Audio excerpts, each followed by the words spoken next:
আসসালামু আলাইকুম, আমি খান জাহাঙ্গীর। আমাদের ৬ টক শো অনুষ্ঠানে আপনাদের জানাই স্বাগতম।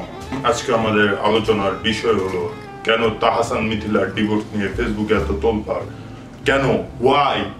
আর এই জন্য আমরা আজকে অতিথি হিসেবে ডেকেছি সাধারণ দুইজন মানুষকে।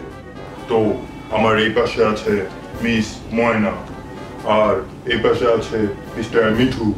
তো কেমন আছেন ময়না? আপনারা ভালো থাকতে দিলেন কোথায়? হঠাৎ যেভাবে ফোন দিয়ে আসতে বললেন, আমি কি আর না এসে পারি বলেন?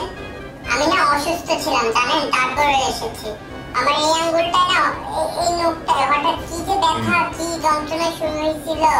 হ্যাঁ, একটু রক্ত পড়ছিল আঙ্গুলটা, তো আমি অসুস্থ, তারপর আসছি। তো মিঠু, আপনি কেমন আছেন? ভালো। ভালো আছি। আপনি কি নার্ভাস? নার্ভাস কেন? এর আগে আমি কত ইন্টারভিউ দিয়েছি, অনেক ইন্টারভিউ দিয়েছি, ছোটবেলা থেকে ইন্টারভিউ দিতে দিতে তো বড় হয়েছি। নার্ভাস কেন? নার্ভাস নাই, মোটেও নার্ভাস না। তুমি ময়না, দর্শকদের বলুন কেন সোশ্যাল মিডিয়াতে তাহসান মিথিলার ডিভোর্স নিয়ে এত হইচই, এত তোলপাড়? তাহসান না এতগুলা কিউট, আমার এই জন্য না ওকে অনেক ভালো লাগে। আর ওরা যে কপিলটা না, মানে কাপল, হ্যাঁ মানে কাপলটা না, মানে খুব কিউট একটা কাপল। এই জন্য সবাই চাচ্ছে যে ওরা ডিভোর্স না হোক, সবাই ওরা মানে একসাথে থাকুক আবার। এই জন্য মানে ওদের নিয়ে এত তোলপাড় হচ্ছে, এত হচ্ছে ফেসবুকে। তো মিঠু, আপনার এই ব্যাপারে কি মতামত? ভালো হয়নি ব্যাপারটা। আমাদের দর্শকদের একটু বিস্তারিত বলুন। তুমি কি ভয় পাইতেছো সোনা পাখি? হ্যাঁ, তোমাকে না বলছিলাম আসার সময় গ্লুকোজ খেয়ে আসতে। এখন গ্লুকোজ খেয়ে আসলে তো নির্ভয়ে কথা বলতে পারতে, এখন কেমন ভিতর করে কথা বলতেছো? বাবু খাইছিলাম তো। ভিতর হয়ে আছে বোকাটা।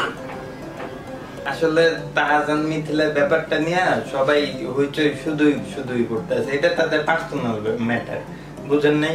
তারা বিবাহ করার সময় কি আমাদেরকে জিজ্ঞেস করে বিবাহ করছিল? এখন তারা ডিভোর্স নিতেছে, এটা তাদের ইচ্ছা, তাদের ব্যাপার। এটা আমরা কি বলতে পারি বলেন?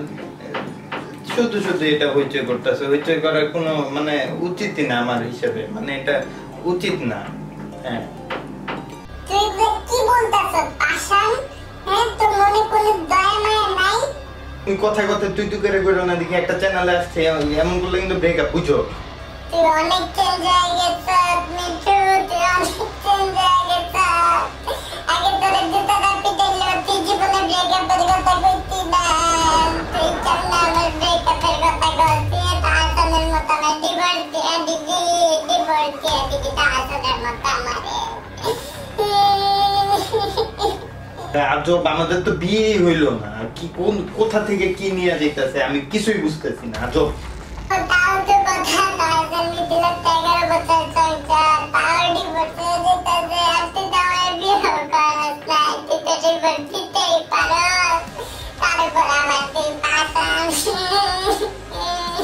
বললে কিন্তু আমি চলে যাবো এখান থেকে। তুমি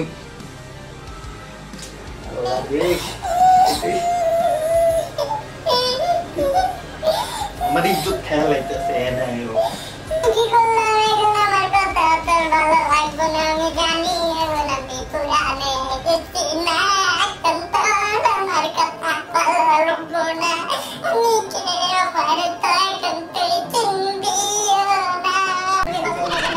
আপনারা কি শুরু করলেন? আপনি একটু থামেন, দাঁড়ান, আপনি একটু থামেন।